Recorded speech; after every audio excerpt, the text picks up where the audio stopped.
Thank you very much, Rob. Well, hello, everyone. It's been an amazing few days. I have to say, from my point of view, it's been an absolute delight to be amongst peat people again.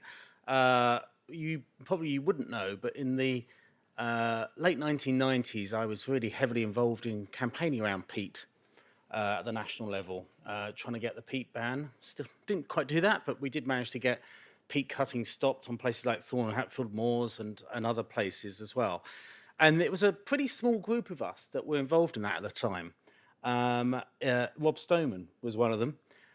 Richard Lindsay was another. Malachy Campbell was another. And it's been wonderful for me to see people like Malachy and Richard again these few days. Absolutely fantastic. But, you know, the main thing for me was that when I arrived here on Tuesday night, and sorry, I did miss Tuesday because I was at the Labour Party conference earlier in the week, but I came here on Tuesday night. The thing that blew my mind was when I came into this room is just to see the scale of this grouping these days. It is mind-blowing, you know, that people working on peat in this country used to be quite a small little grouping. Now it's huge. Look at it. And this conference, you know, the first of these conferences was in Durham in 2010. This is now the 15th conference. And by and large, we're seeing this community just grow every single year. It's incredibly exciting to be able to see that. And for me to have a bit of time away from not really having worked on peat and then drop back into it this week, it's been phenomenal to see that kind of growth. It's worth reflecting. I said I started the week at Labour Party conference in Liverpool before I hopped across on the ferry on Tuesday. And I do just want to reflect on politics a little bit. You know, the big... because it is relevant to what we're thinking about. And, you know, the big, as you can imagine, the big focus at Labour Party conference this week in many respects was getting the economy moving and the need for growth. And Steve Reid, who's now planning secretary, was walking around in a red MAGA-style hat saying, "Build, baby, build" on it, which was, I thought, a rather curious choice these days. That was coming from Labour.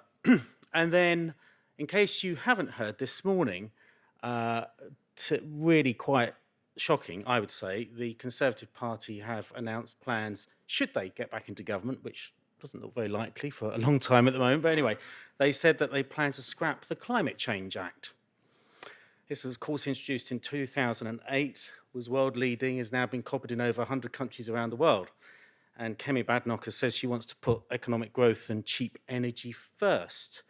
But why do I reference this? I mean, obviously, you all care about climate change, and we know how serious it is for peat bogs. But it's because the very final sentence in the press release from the Conservative Party this morning said, "Our priority will be to make energy cheap, double down on innovation, and protect nature." Now, I reference this because I think it reminds us that it's beholden on all of us here to keep saying over and over again, climate and nature, these issues are inextricably linked. You know, and I think what's being attempted to be done by Kemi Badenoch here is almost try and drive a wedge between what you might call climate groups and nature groups. And we have to resist that. As the Wildlife Trust, we put out strong statements today, making it very clear that there are some of the biggest threats to nature in the years ahead, of course, are climate change. And it's ludicrous to say, oh, we're going to prioritise one rather than the other. We know they're inextricably linked. And nothing shows that stronger, particularly in these two islands off the west coast of Europe, than peat bogs. I don't need to explain it to you, but we absolutely know that peat bogs are hugely threatened by climate change, but equally, peat bogs will really help us tackle and adapt to climate change if we get them restored. So talking about how these things are linked is incredibly important. But the other thing to reflect on in all this is just a reminder of how politics does flip around a lot, you know. I'm now on the 10th Secretary of State for the Environment for England in 10 years, you know. They change pretty frequently.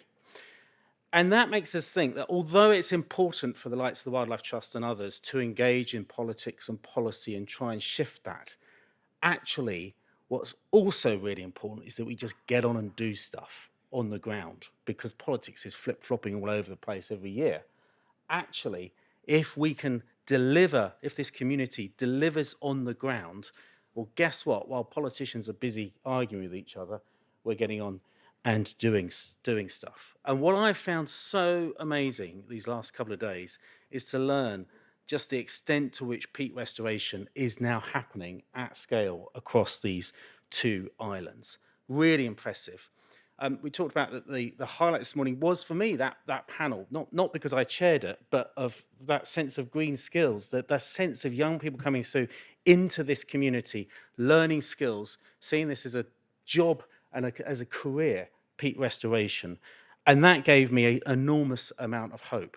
And seeing how we've got NGOs, government, great panel that we've just had here as well, huge amount of effort being put by government, corporations as well, all working together through IUCN and others to really drive this restoration at scale. And just as Rob was saying there, you know, some of the figures we're hearing here are things that at one time we could only have dreamt of in terms of the scale of peatland restoration now. This is hugely important when you remind ourselves that we're in the UN decade of restoration, when we remind ourselves that the Global Biodiversity Framework, which the UK and Ireland have both signed up to, it gives us those targets for example, 30 by 30. That's only 4 or 5 years away now, but also lots of other targets under the Global Biodiversity Framework that we've committed to deliver on. There's a huge, huge job to do on that. But you know, the exciting point about this all, I think, is we can start to dream now. We can start to hope of something that I've started to call shifting baseline syndrome in reverse. You know, for years we've had that sense of shifting baseline syndrome, and I'm sure you're aware of it, this problem that none of us know how depleted the natural world is, because we reflect on what it was like when we were born or when we were young, but the problem is it was already depleted then. But now what's really exciting is actually we're now starting to see places that in recent memory were really knackered and are now starting to look beautiful again. Take, for example, Thorne and Hatfield Moors I was talking about before, that I was campaigning around in the late 1990s.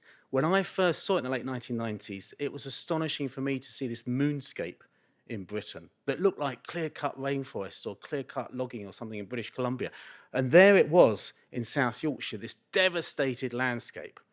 That's what it was looking like.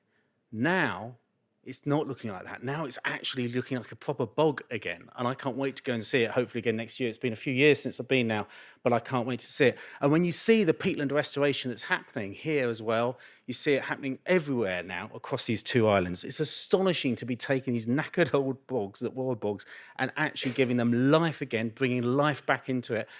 And having hope that future generations will see something that's so much better than actually we saw in the past. And what that tells us is, much as Steve Reed might have been walking around with that MAGA hat on this week talking about build, baby, build, you know, while politicians faff around that, actually this community here are building. We're rebuilding our natural infrastructure, because across these two islands, nothing's more important in rebuilding our natural infrastructure than bogs. Bogs are absolutely the heart of natural infrastructure across these two islands for all the reasons we know, absolutely fundamental to it. And bogs are beautiful and they are brilliant. And as Rob was saying there, you know, we should never be ashamed of just saying that they're beautiful in their own right. That's important. But we also know how fundamental they are for ecosystem services. And if we can do it with that just transition and involving local communities and benefiting communities, actually what this community is doing here is nothing short of remarkable. While politicians faff around, disagree with each other and not get very much done, this community is getting a huge amount done. So thank you very much, all of you, for coming this week. It's been astonishing. It's been brilliant having you all to come together. And I think we also owe a huge, huge thank you to the superb team at the IUCN UK Peatland Programme. Emma, Renee, Jess, Jane, Helen and Grants, and also, of course, Rob as Vice Chair of the IUCN UK Peatland Programme. Haven't they done a phenomenal job? Let's give them a huge thank you.